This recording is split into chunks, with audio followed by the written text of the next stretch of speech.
Hey everybody, Zach Cohen here from Krietz Customs. Today we have a 6.5-inch zone lift, and I'm just gonna pretty much show you everything that the kit entails. So, self-explanatory, we have our new rear shocks from Zone.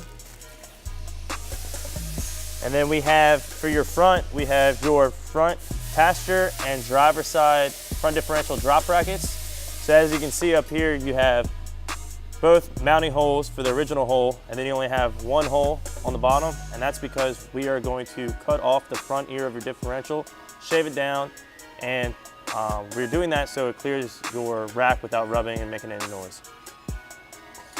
For the driver's side, we're not cutting and trimming anything. It's just bolt straight onto it, and then you drop your new bolts supplied from Zone, and your differential just bolts straight up. Here we have your front differential mounting bracket. So this is going to take place of the 4 existing bolts that bolt on for your passenger side. And then this bracket will also bolt from your front to rear cross member.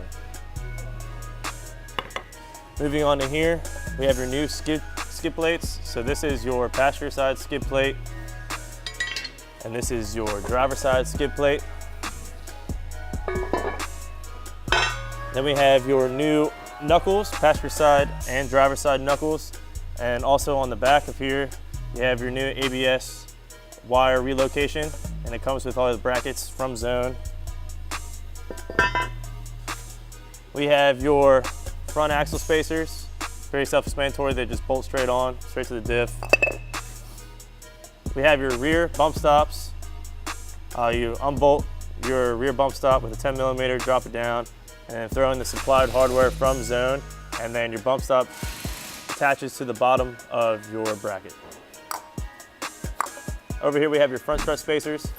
So these are gonna just bolt straight to your existing studs on top of your strut. We have your new block for the rear and U-bolts. And then once we drop your front sway bar down, we're gonna bolt these up right above the sway bar to drop your sway bar down. And then to finish it off, we have your new front and rear cross members, and these are going to bolt to where your lower control arms are bolted from factory. And then once we remove your lower control arms and bolt your cross members up, then your lower control arms are going to bolt to the bottom of your cross members. Pretty easy kit to install. If you have any questions on any of the parts shown or how to do it, click the link below, and it'll explain everything that you need.